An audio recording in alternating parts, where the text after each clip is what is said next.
for start. All right, I think we're good. All right. Welcome back to another Serious Angler podcast. With us tonight, we have Mr. Bob Downey.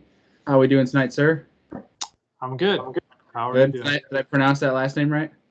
Yeah. Yep. Downey. That's always one thing. I don't want to butcher anybody's names when I come on here. But pretty much how we're going to start every episode here on Serious Angler is just hearing about your story of how you got into fishing, who got you into it.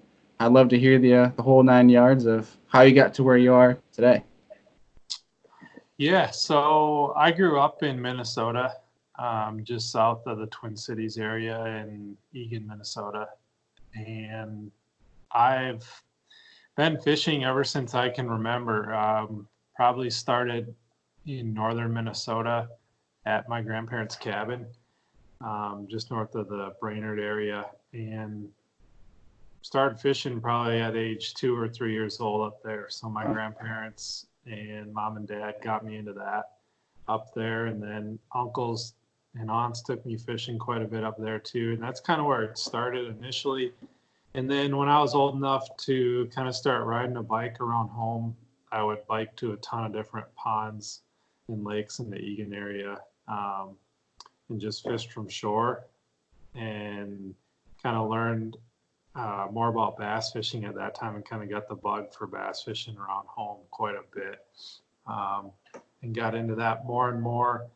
And over the years kind of just progressed in terms of like the boats that I had and my access to water. You know, as I got my driver's license, my uncle gave me a canoe that I would strap on the top of my vehicle, and I'd, take that out. And then we got a 14-foot boat with a 30 horse on it after that. That's what I started fishing tournaments out of, when I was, I guess back up, I started fishing junior tournaments before that. And we had boat captains and that sort of stuff.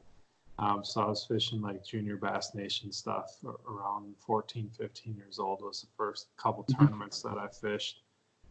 And then progressed into my college years and fished for the University of Iowa in college. And then after college, fished in an adult league for the Bass Nation too. So kind of went from a canoe to that 14-foot boat, and then had an old like 1987 bass boat college. And then after that, I've ran a Bass Cat ever since. So. Nice. So has it been bass fishing, since day one, or were you kind of like a more multi-species growing up until you kind of in on bass? I would say multi-species until I was probably in that like 12, 13 age range, and then I really got the bass bug pretty bad at that time, and then kind of progressed and focused mainly on bass ever since then. Yeah, I've heard from a few people who live up in Minnesota that's pretty hard to stay one-track mind on one species because Minnesota kind of has it all. Yeah, we've definitely got a good variety. Big state for walleyes, muskies. Certain areas have decent-sized pike and good panfish too. So, yeah, it's there's a wide variety of options up here. Yeah, and especially this time of year, it's one of the only states where I'm seeing people who are over social media, at least, kind of post about ice fishing because you guys are the only ones that have ice right now, it seems. Because New York, most of the lakes are either less than 2 inches or they're still open. But I've seen it. Minnesota, it's been pretty good. Yeah, there's a lot of ice fishing opportunities up here, and I don't take advantage of it much myself. I'll go maybe a couple times a year, but it is a huge state for that. It's kind of the hub for ice fishing, if you will, and it's a big part of our state for sure. Yeah. So in between, the tournament season, like, because this is probably your downtime, I would imagine. What do you do to keep busy, or what does it look like for you? Are you preparing for tournament season coming up? Yeah, it's been a whirlwind since I won that Open on Grand Lake in September. At that time, I qualified for the Elite Series and the Bassmaster Classic all in 1 week. And I've never done much in terms of pursuing sponsors in the past prior to just a couple months ago. So I've been learning a ton about that in the last couple months and tried to work really hard to align with companies that I believe in going into next year.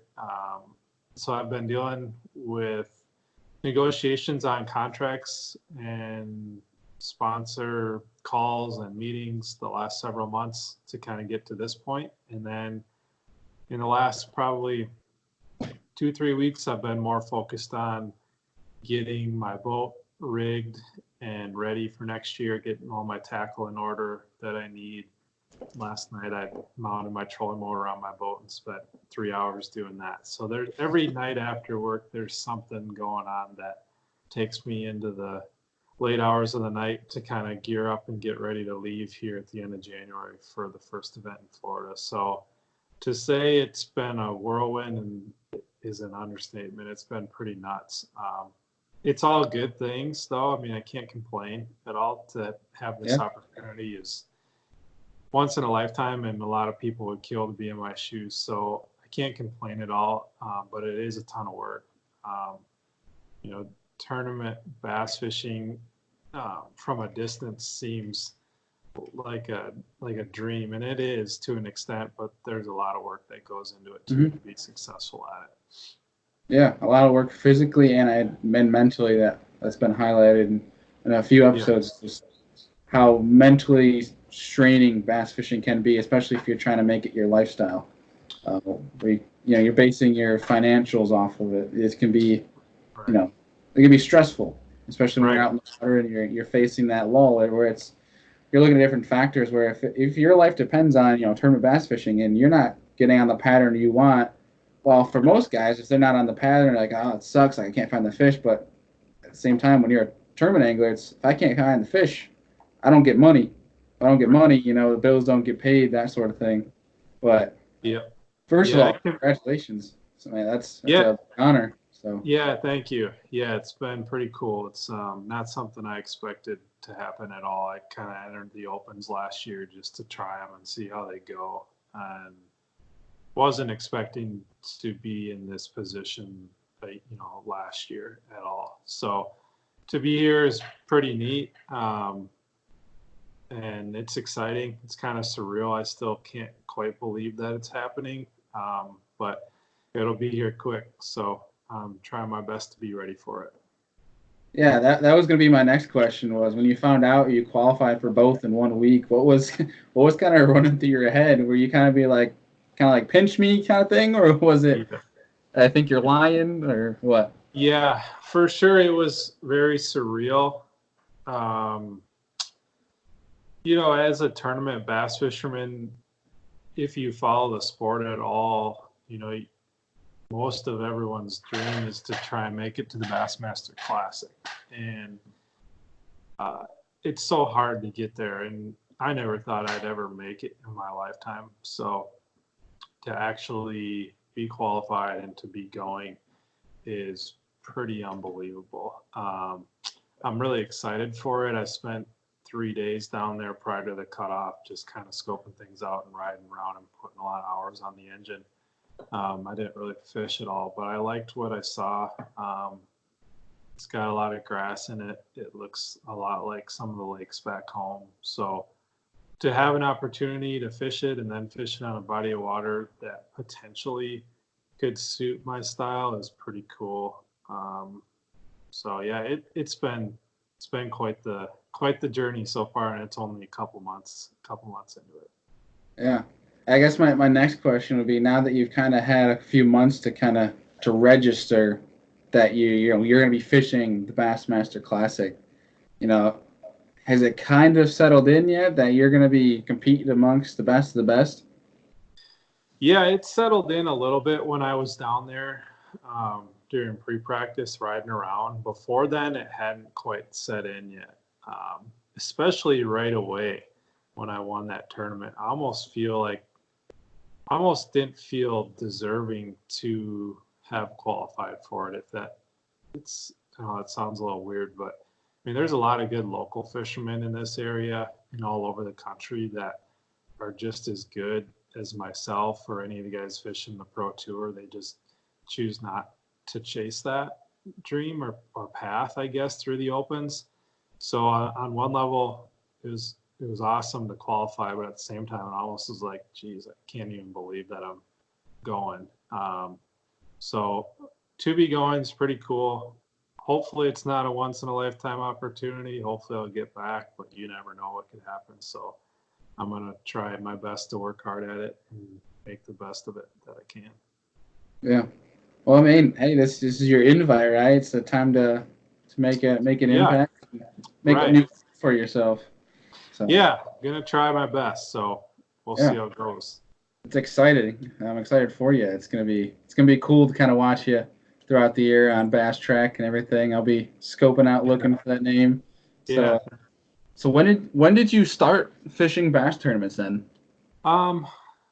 I was, I think, 14 years old. My dad drove me to my first event up in Bemidji, Minnesota. It was a junior state tournament for the Junior Bass Federation at the time. Now it's the Bass Nation. That was my first one, and we didn't have a bass boat or anything. They had volunteers that donated their time to take us out on tournament day. But to practice, we just rented a little rowboat with a 6-horse on it out of the resort that we were staying at, my dad and I, and we just rode around for a couple hours to scope out the lake. And then the tournament was the next day, and we had a guy with a bass boat that brought us out on the lake, but we made all the decisions and ended up taking second in that first one and kind of got the bug from there for the tournament fishing part of the sport. So that was my start, and then kind of took off from there. Yeah, that's coming into the tournament scene hot. That's coming in and making a statement. That's pretty cool. So so what was your you said you fished in college, correct? Yep. So what was kind of your decision-making process, from starting at 14 fishing tournaments up until obviously leaving for college? Like how did you know you wanted to fish in collegiate? Like what was your motivation behind that? So I entered college in the fall of 2006 and I graduated in 2010. And during those 4 years, college fishing was really kind of starting to take off. It had started getting big maybe a couple years before I started school, so I knew about it. And going into college, my dream was always to fish professionally. So I figured fishing in college for a team and traveling across the country would be a good step for that. You get a ton of experience just traveling, number one, around the country and learning how to travel with your equipment and your boat and how to prepare for that is a big deal. And then learning how to prepare for bodies of water you've never been to that are way different than natural lakes that we have in Minnesota and Wisconsin. So that in and of itself prepared me big time for kind of where I'm at now. We had our struggles in college for sure. We had a lot of pretty bad finishes initially, and ended my college fishing career, I guess you could say, with a couple better finishes. So we made some progress over the years, but definitely taught me a lot about fishing outside of the state. And going into college, that was one thing that I wanted to do, is to try and get that experience. And it sounds like a lot of beneficial experience for what you're about to, do now, embark on with the Bassmasters. Right. And then, so from 2010, like the end of college, and you said you started the Opens a year ago. Were you just fishing local tournaments in between those two? Like, what were you kind of doing? Yeah, so my first year out of college, I fished a couple events as a co-angler on the FLW, what are now like they're AAA level, basically. And then I didn't cash a check at all. And then I got a decent job right out of school and enjoyed that and enjoyed the work aspect and kind of put the dream of fishing the Opens on the back burner for a number of years. And I fished locally still a ton. I just fished as much as I possibly could, whether it was for fun, on my own with buddies, team tournaments, or the Bass Nation. I fished all the state tournaments here in Minnesota and qualified for a few regionals over the years. So I still fished a lot, and tried to do my best to just continue to improve every year. A big part of that was fishing on the Mississippi River a lot more than I ever had. It's a pretty dynamic fishery compared to our lakes. It's a lot different. So I learned a ton in the 7-8 years since I started fishing there. And then when we got to what would have been the end of 2018, I saw the schedule for the Opens in 2019, and they were going to the Mississippi River was one of their tournament venues. So that kind of piqued my interest a little bit to try it. And it was something I'd always wanted to do. And I figured I'm kind of getting to that age where I'm either going to do it or not long term. So yep. I figured I was going to do the one on the river. And if I was going to do that one, I may as well jump into the first one on Toledo Bend. So I did that and had a decent finish there. And then I signed up for Smith Lake in Alabama and did well there and had a good enough finish at the river out of La Crosse to be sitting decent in the points. So I figured I would go to Grand Lake and see how that went, and got fortunate and won Grand and qualified for the elite. So I definitely didn't go into the year thinking like, qualify for the elites or not, it wasn't it seemed like a long shot, I guess. I wasn't really expecting to qualify for the elites or really had a deep drive to do it. I figured if it happens, it happens, but it wasn't like if I didn't qualify, I was, didn't have anything to fall back on. I still had a good job. I was happy with what I was doing, but figured it was the right timing to give it a shot. So that's what I did, and got fortunate. That's awesome. So are you going to continue with your job then, or is it kind of, you're going to take this Bassmasters full on, or are you kind of putting the job on hold and hoping it's still there when you get back? I'm going to work to an extent throughout the season this next year. It'll be a little bit of a lesser role than what I've had in the past. But I'm fortunate to have an awesome boss and great company to work for that's going to allow me to travel and do this whole Elite Series deal for, hopefully more than a year, but we'll see how it goes. But they're going to allow me to continue to work remotely, just on a lesser extent. So at least I'll be able to have some source of income that won't, make me a stress when I'm out on the water in terms of having to go catch a bass. So I think that'll allow me to fish a lot more free and a lot more natural, and not as tense as maybe you would if you didn't have any other source of income. Yeah, be a little bit more stress-free when you're out, traveling in the country for different tournaments. Right, for sure.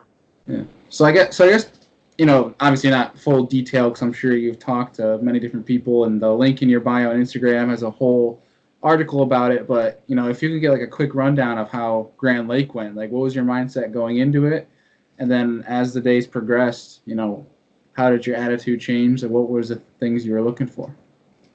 Yeah, so I actually went into Grand Lake thinking it was going to be the most difficult of the 4 opens that I had fished that year. So Toledo Bend, Smith Lake, the Mississippi River, and then Grand.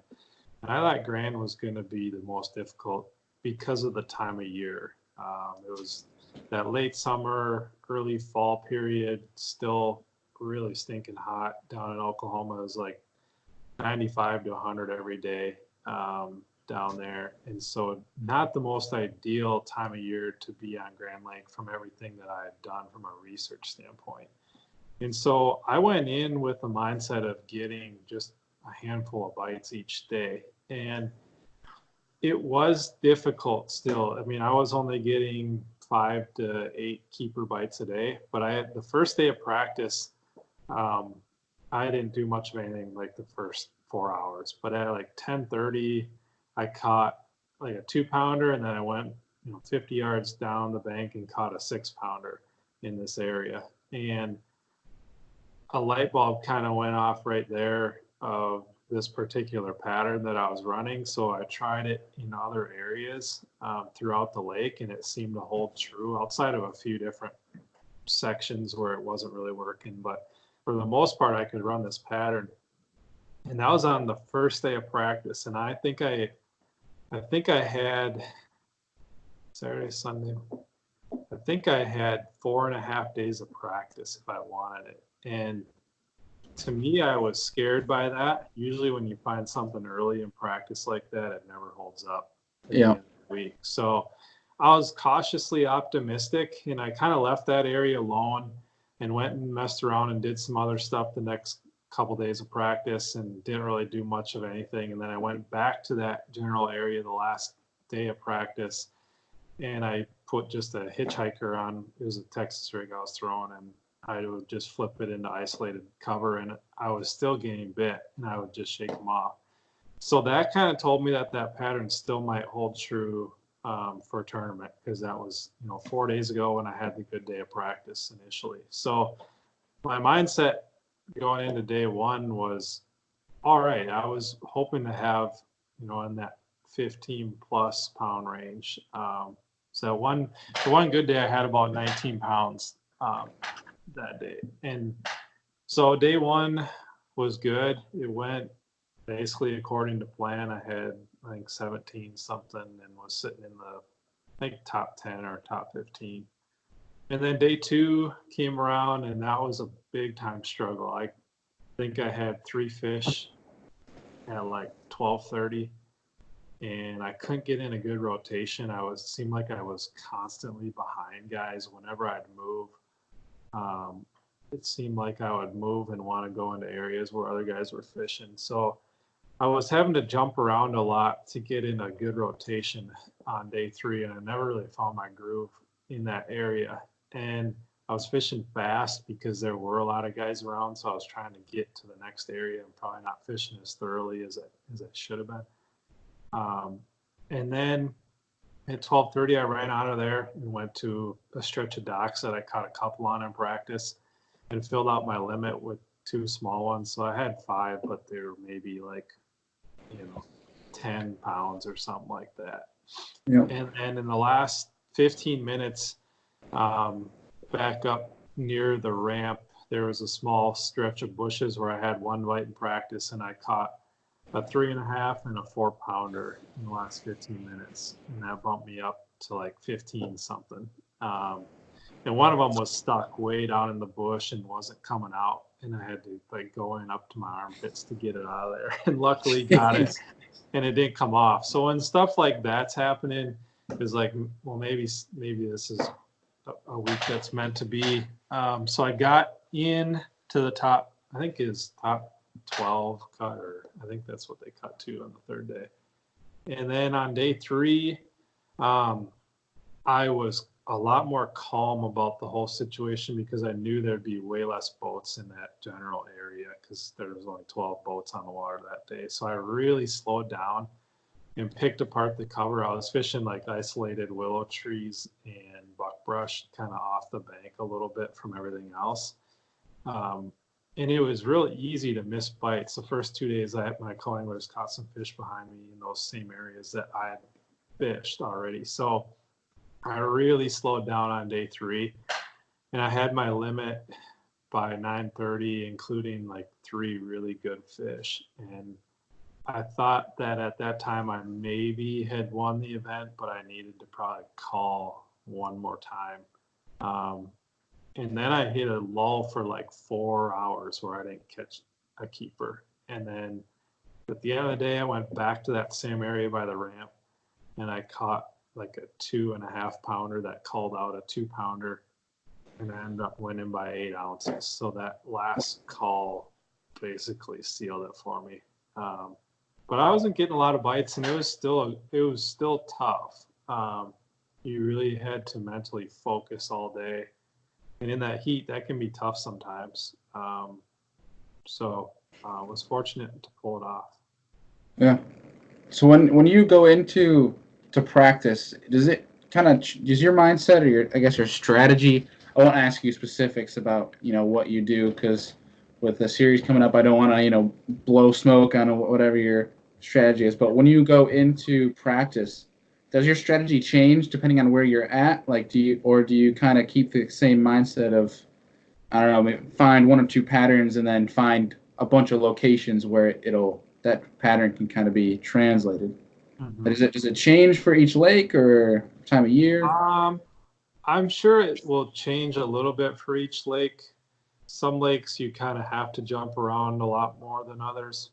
Me personally, I do tend to do the best when I hunker down in an area. So like on Grand Lake, and you don't always find that area in a tournament, but I got fortunate this year in the opens to find a couple areas on each body of water that I could really hunker down in and get comfortable and get into a groove and and have some pretty good, hour stretches or 2 hour stretches. That's when I do my best. I'm still learning how to what I guess quote unquote run and gun effectively. Some guys are really good at that and can make 5 to 10 casts in an area and move on and be successful with it. Myself, I'm not. That's not generally how I do well. I'll usually find maybe a 5 mile stretch and pattern fish in that area and really get into that area and learn it and adjust each day if necessary. So that's really how I've done well, and I hope to kind of continue that process this year in the Elite Series. I'm sure there'll be times where I won't be able to do that, and I'll have to run around a lot more. But if I can focus on a general area of the lake and really break it down, it creates for a less overwhelming situation on these big bodies of water.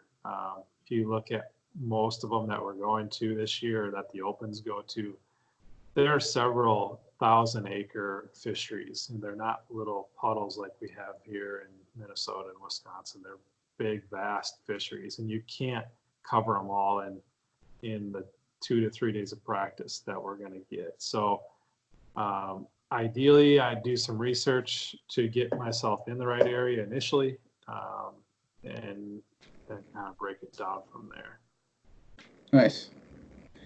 Yeah, the elite schedule looks very exciting for, I'm sure, anglers and for anyone watching Bass Live or attending the tournaments. It's gonna be a blast. Yeah, should be a good schedule. I think you're gonna have to put some weight in the boat to be competitive this year, that's for sure. Yeah. Is there, look at that schedule. Are there any ones that you're highlighting? Obviously the classic, but is there any ones you're more excited about than others? I mean, it'll be cool to go to Lake Fork. I've never been there before. Be fun to go to the St. Lawrence and Champlain. My hope is that they fit my style a little bit better, just being northern fisheries with grass and smallmouth. But really, I'm looking forward to even getting the season kicked off at the St. John's too. I'm hoping that'll maybe fit my style with the grass and I don't know if it'll be shell, but I assume it will be. But no, I think overall the schedule is really good. But those are a few that stick out to me right now. Yeah, I think personally, and I may be entirely wrong, and there might be differing opinions, but I think this is one of the best schedules I've seen, at least in the past 10 years, location-wise. I think it's just going to be a slugfest each tournament. Yes, I think it'll be good. There'll definitely be times where it's tough. It seems like even with these opens, you go to Toledo Bend and you think, oh man, it's Toledo Bend, we're gonna wreck them, and no, it's still tough. I mean, at times the bite's good, but there will be difficult events, even though they're on good bodies of water. It's just how it is. But for the most part, they're putting us in good situations, that are generally good bodies of water at the right time of year. Yeah. Well, at the St. John's, you got to look out for Destin Demarion, who we actually had on the podcast recently too. He's a he's a guide down there, so he knows the lay of the land. I'm sure. Uh, Yeah. you guys can. You probably have heard of Destin. He's a Yep. very good angler. He's from the Buffalo, Pennsylvania area. He's relative to the Great Lakes, and Okay. um, I'm sure I'm not allowed to give you any information, but you're gonna have a lot No. of fun in New York. That's all I'm gonna say. Yep. Yeah, we can't get any info. So, but yeah, I think it'll be good time. Yeah, anybody who comes in contact with Lake Champlain is, I mean, even the worst angler will catch a fish out of there. So it's So that's good to New know. York's a fun, yeah, New York's a fun place. I think you're gonna enjoy it. It's gonna be fun to watch the anglers come back up to Champlain and the St. Lawrence as well. And I think your experience with the Mississippi, you'll do pretty well in St. Lawrence, reading all the current and whatnot. It's a whole different beast, but it's Yeah, that's what I've heard. Hopefully it'll be good though. yeah, for sure. So, kind of looking forward, obviously, we have the Classic coming up, and then the Elite Series you qualified for. But is there anything else that you kind of like you're looking forward to that might not be exactly tournament related? Is there anything you're starting, like maybe social media, YouTube, anything Um, extracurricular? I mean, I bow hunt quite a bit in the fall, so that was something that I was looking forward to, and we're kind of beyond that now. Yeah. I might get out here a few more times before the season's done.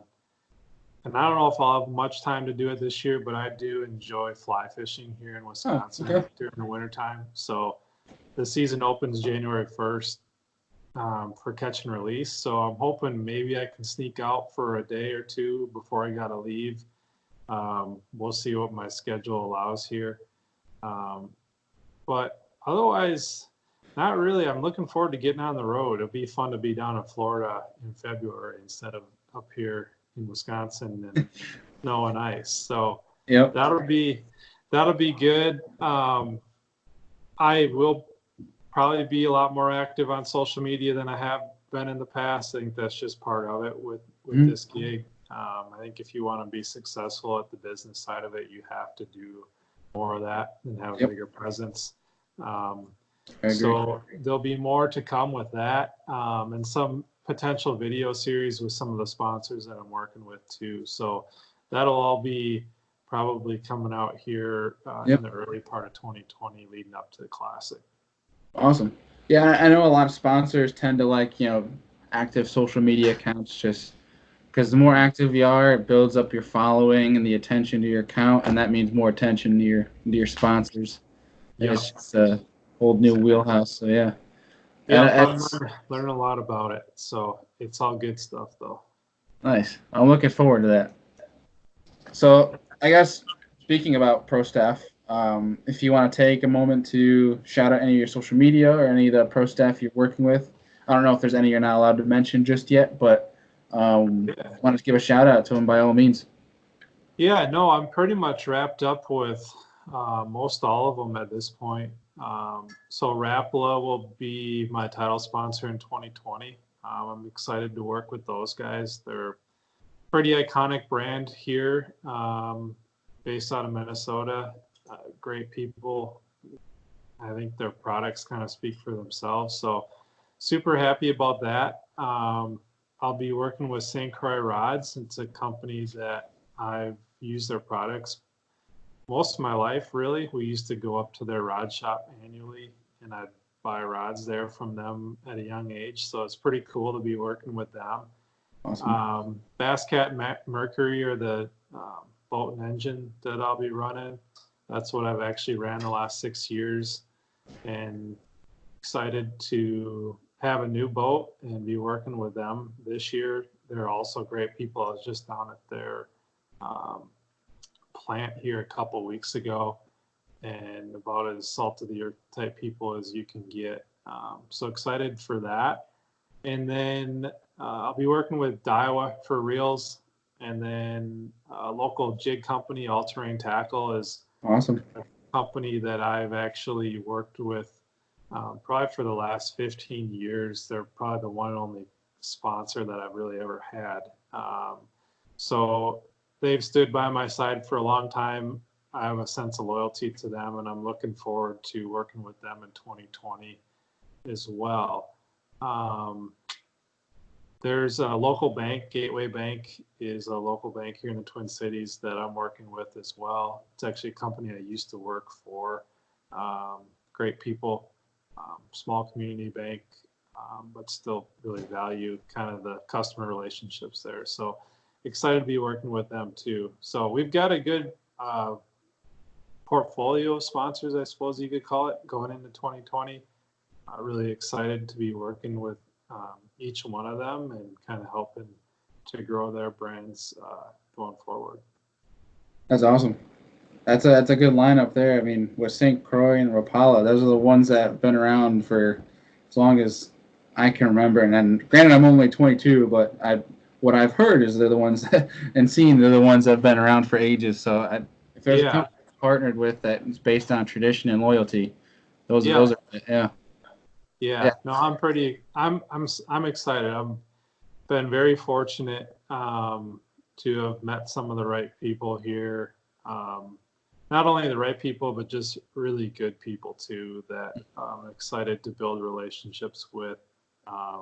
Also, Sims too. They're another company that I'm going to be working with, and awesome. I already own a ton of Sims gear and have worn their product for years. So to be working with them too, and kind of my love of fly fishing too, it kind of fits hand in hand with their brands. So pretty pumped to be working with them as well. Awesome. Yeah, I'm looking at I got a brand new Sims jacket, like a heavy duty or a waterproof jacket that I got for Christmas, and I'm pumped to take that out tomorrow. I've never actually worn a Sims anything, so that's awesome. I won't let you down. It's good stuff. And I've recently been put on to All Terrain. I ordered a few things from them. I put on watching Sam Sobey on YouTube. I was him and his buddies. They were using a lot of All Terrain, and I was looking at them. So I checked out the website and I'm like, okay, so I'll drop a few dollars that I have laying around. So it makes a good product. Yeah, it's the only jig I've used for the last seriously the last 15 years of my life. I just have a lot of confidence in it. That make a good product. And for them to be local here to the Twin Cities area is pretty cool. To be working with someone that is based out of Minnesota. So that was neat. Yeah. You can't beat that. Yeah. So moving forward, I mean, it was awesome to kind of listen to your story and, your thoughts moving into the Bassmasters. But I have a few more, I guess, fun questions that are a little bit more, less, talking about your story and whatnot, just more kind of fun stuff. So I guess I'm going to change this question. I usually ask people their favorite lake or favorite bait or something like that. But I guess moving forward, because now you're going into the elites and there's a couple lakes you haven't fished, what lake besides, obviously you talked about Lake Fork, that are you most looking forward to fishing on? I would say like Champlain or the St. Lawrence probably stick out to me the most. I've just heard so much about upstate New York and how beautiful it is and how fun the fishing is up there. I've never been there before, and I hope anyways that they'll feel a lot like home. So I'm excited to get up to both of those. Yeah, and the country up there in the Adirondacks is absolutely amazing.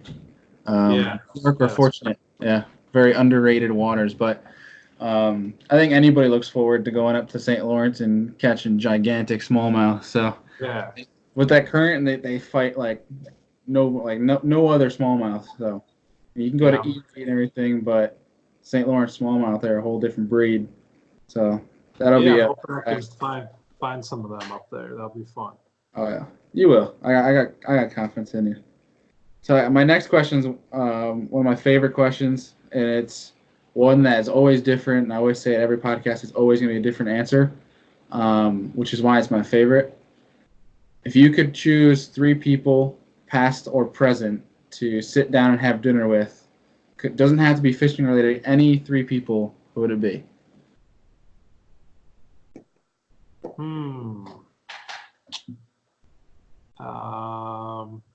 It's I would say Brett Favre would be one of them. Okay. All right. I played football and quarterback in high school and just loved the way that he played the game, and he's big into outdoors, anything outdoors related to. So Yeah. I just loved his passion. I would say Brett Favre.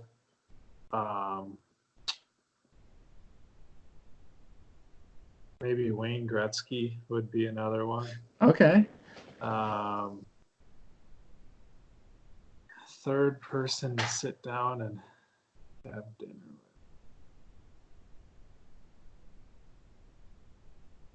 It's a tough question. That third one always gets you. That is a tough question.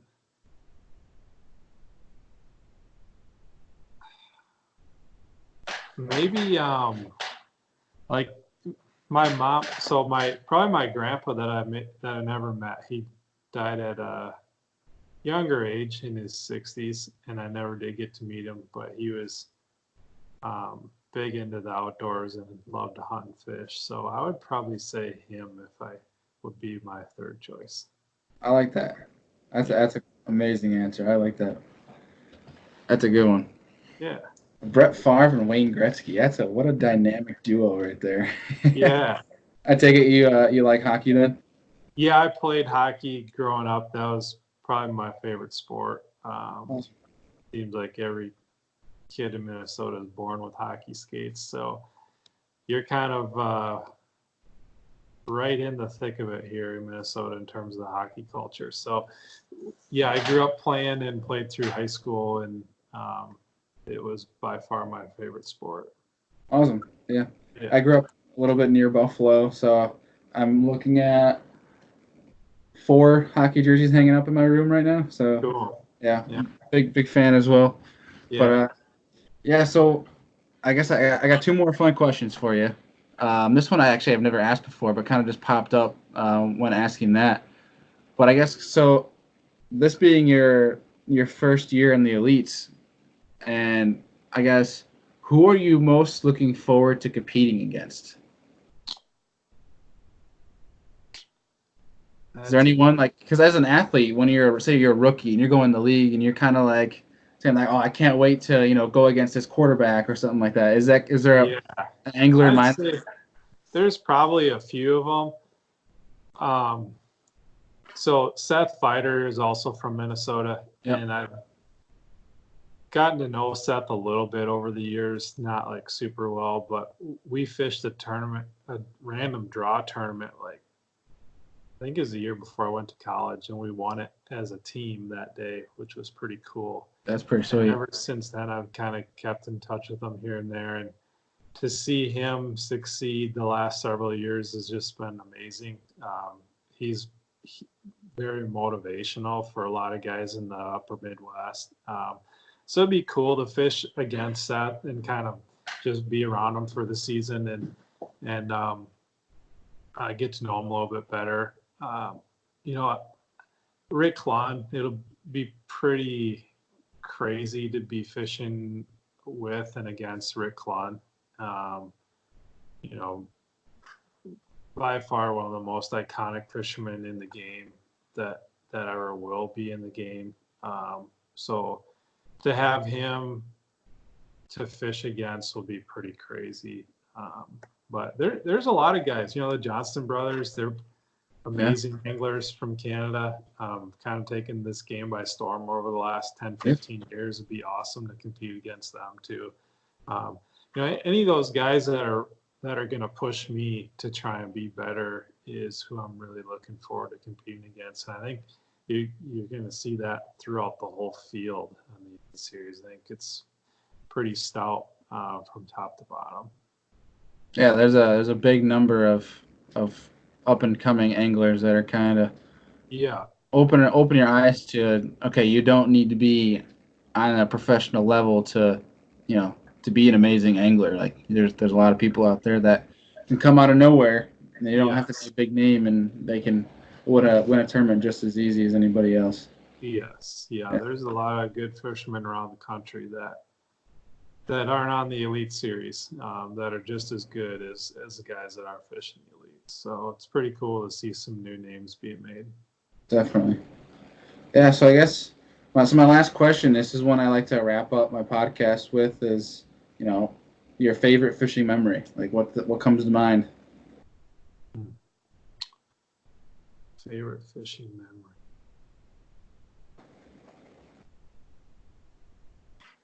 I don't know if it's my favorite, but it's definitely one that sticks out. Was the first time I ever got to bring our little John boat out at the cabin on my own.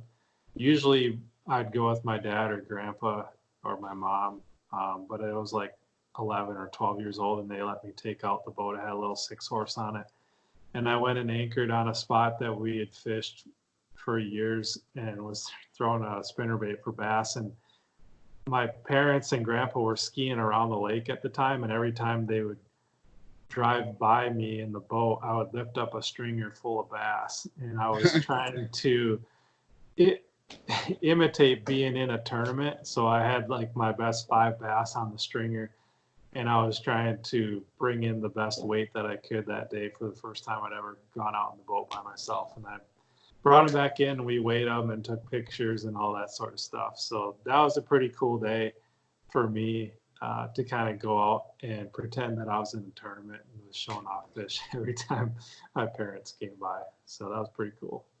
That's pretty awesome. Yes. I remember, I think the first time I've ever actually been on a lake, besides fishing from shore, was in a little John boat with my grandfather out in Honeyway Lake in New York, which is a very small lake. If you catch a bass over 2.5 pounds, you're gonna win the tournament if you're fishing a tournament. It's one of those lakes where it's numbers over size, so I can definitely relate to that. That's awesome. Yeah. Yeah. So I had an amazing time talking with you tonight. I mean, I appreciate you taking the time to come on. And no problem. Yeah, and a note to anyone listening to this: if you're interested in having people on a podcast, take into account that there's time zones. I think I messed it up twice now. We've been intending to get on the podcast, and I neglected to ask if he was Eastern, Central, what have you. So it was an interesting mix up there. But I'm glad we finally found a time to get together and sit down and talk and have you on. It's been a pleasure. Yeah, well, thanks for having me, Bailey. I've appreciated your time.